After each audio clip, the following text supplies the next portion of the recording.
Chapter 16 of Astronomy, the Science of the Heavenly Bodies, by David Todd. Halley and his comet. Halley is one of the most picturesque characters in all astronomical history. Next to Newton himself, he was most intimately concerned in giving the Newtonian law to the world.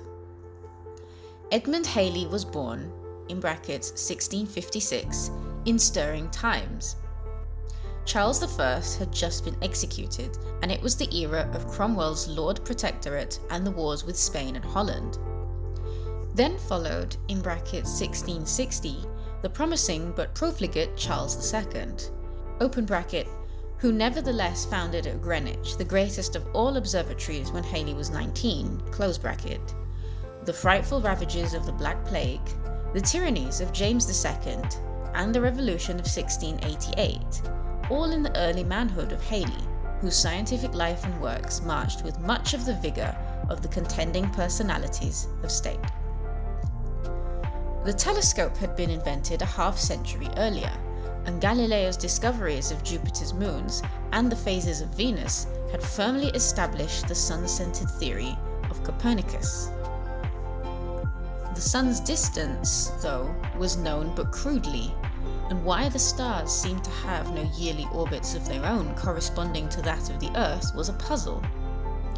Newton was well advanced toward his supreme discovery of the law of universal gravitation, and the authority of Kepler taught that comets travel helter-skelter through space in straight lines past the Earth, a perpetual menace to humanity. Ugly monsters that comets always were to the ancient world, the medieval church perpetuated this misconception so vigorously that even now these harmless, gauzy visitors from interstellar space possess a certain wizard hold upon our imagination. This entertaining phase of the subject is excellently treated in President Andrew D. White's History of the Doctrine of Comets, in the papers of the American Historical Association. Halley's brilliant comet at its earlier apparitions had been no exception. Halley's father was a wealthy London soap maker who took great pride in the growing intellectuality of his son. Graduating at Queen's College, Oxford, the latter began his astronomical labours at 20 by publishing a work on planetary orbits, and the next year he voyaged to St. Helena to catalogue the stars of the southern firmament, to measure the force of terrestrial gravity and observe a transit of Mercury over the disk of the Sun. While clouds seriously interfered with his observations on that lonely isle, what he saw of the transit led to his invention of Halley's method, which, as applied to the transit of Venus, though not till long after his death, helped greatly in the accurate determination of the Sun's distance from the Earth. Halley's researches on the proper motions of the stars of both hemispheres soon made him famous, and it was said of him, "If any star gets displaced on the globe, Halley will presently find it out." His return to London and election to the Royal Society, open bracket, of which he was many years secretary, close bracket, added much to his fame, and he was commissioned by the Society to visit Danzig and arbitrate an astronomical controversy between Hooke and Hevelius, both his seniors by a generation.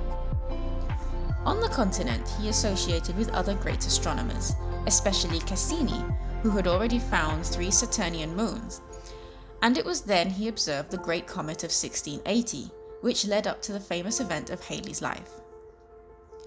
The seer-like Seneca may almost be said to have predicted the advent of Halley when he wrote, open bracket, Questions Naturales 7, close bracket, "Someday there will arise a man who will demonstrate in what region of the heavens comets pursue their way, why they travel apart from the planets, and what their sizes and constitution are. Then posterity will be amazed that simple things of this sort were not explained before." To Newton, it appeared probable that cometary voyages through space might have orbits of their own, and he proved that the comet of 1680 never swerved from such a path.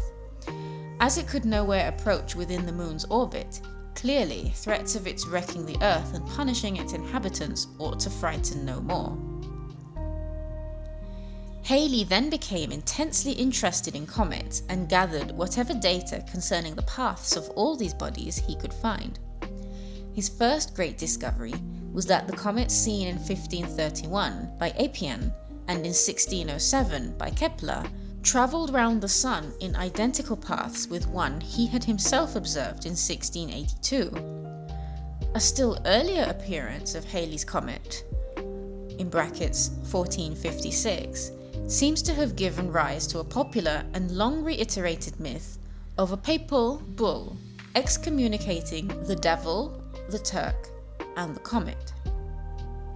No longer room for doubt, so certain was Halley that all three were one and the same comet, completing the round of its orbit in about 76 years, that he fearlessly predicted that it would be seen again in 1758 or 1759, and with equal confidence he might have foretold its return in 1835 and 1910, for all three predictions have come true to the letter.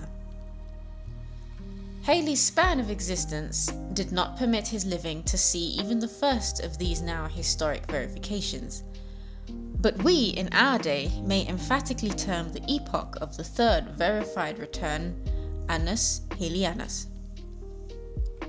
Says Turner, Halley's successor in the Savilian chair at Oxford today, there can be no more complete or more sensational proof of a scientific law than to predict events by means of it.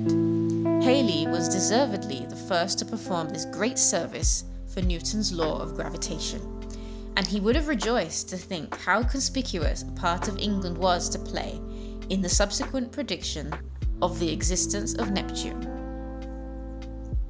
Halley rose rapidly among the chief astronomical figures of his day, but he had little veneration for mere authority, and the significant veering of his religious views toward heterodoxy was for years an obstacle to his advance. Still, Halley the astronomer was great enough to question any contemporary dicta that seemed to rest on authority alone. Everyone called the stars fixed stars, but Halley, doubting this, made the first discovery of a star's individual motion, proper motion as astronomers say. Today, 200 years after, every star is considered to be in motion, and astronomers are ascertaining their real motions in the celestial spaces to a nicety undreamt of by even the exacting Halley. The moon, of priceless service to the early navigator, was regarded by all astronomers as endowed with an average rate of motion round the Earth that did not vary from age to age. But Halley questioned this too, and on comparing with the ancient value from Chaldean eclipses, he made another discovery: the secular acceleration of the moon's mean motion, as it is technically termed.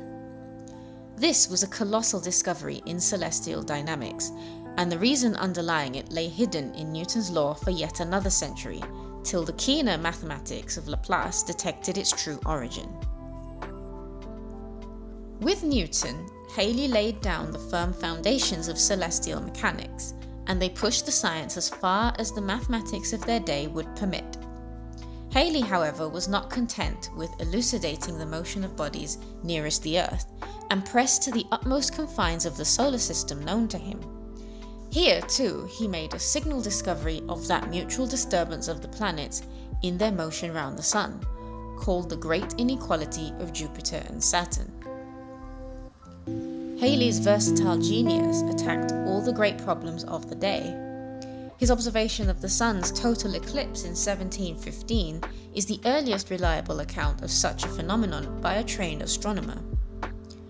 He described the corona minutely and was the first to see that other interesting phenomenon, which only an alert observer can detect, which a great astronomer of a later day compared to the ignition of a fine train of gunpowder, and which has ever since borne the name of Baily's beads. Besides being a great astronomer, Halley was a man of affairs as well, which Newton, although the greater mathematician, was not. Without Halley, Newton's superb discovery might easily have been lost to the age and nation, for the latter was bent merely on making discoveries, and on speculative contemplation of them, with never a thought of publishing to the world. Halley, more practical and businesslike, insisted on careful writing out and publication. Newton was then only 42, and Halley fully 14 years his junior. But the philosophers of that day were keenly alive to the mystery of Kepler's laws, and Halley was fully conscious of the grandeur and far-reaching significance of Newton's great generalization, which embodied all three of Kepler's laws in one. Newton at last yielded, though reluctantly, and the Principia was given to the world, though wholly at Halley's private charges. But Halley was far from being completely engrossed with the absorbing problems of the sky. Things terrestrial held for years his undivided attention. Imagine present-day Lords Commissioners of the Admiralty entrusting a ship of the British Navy to civilian command. Yet such was their confidence in Halley that he was commissioned as captain of His Majesty's Pink Paramour in 1698, with instructions to proceed to southern seas for geographical discoveries and for improving knowledge of the longitude problem and of the variations of the compass. Trade winds and monsoons, charts of magnetic variation, tides and surveys of the Channel coast, and experiments with diving bells were practical activities that occupied his attention. Halley, in 1720, became Astronomer Royal. He was the second incumbent of this great office, but the first to supply the Royal Observatory with instruments of its own, some of which adorn its walls even today. His long series of lunar observations and his magnetic researches were of immense practical value in navigation. Halley lived to a ripe old age and left the world vastly better than he found it. His rise from humblest obscurity was most remarkable, and he lived to gratify all the ambitions of his early manhood. Of attractive appearance, pleasing manners, and ready wit, says one of his biographers, loyal, generous, and free from self-seeking, he was one of the most personally engaging men who ever held the office of Astronomer Royal. He died in office at Greenwich in 1742. Halley was buried, says Chambers, in the churchyard of St. Margaret's, Lee, not far from Greenwich, and it has lately been announced that the Admiralty have decided to repair his tomb at the public expense, no descendants of his being known. There is no suitable monument in England to the memory of one of her greatest scientific men. In any event, the collection and republication of his epoch-making papers would be welcomed by astronomers of every nation. End of Chapter 16.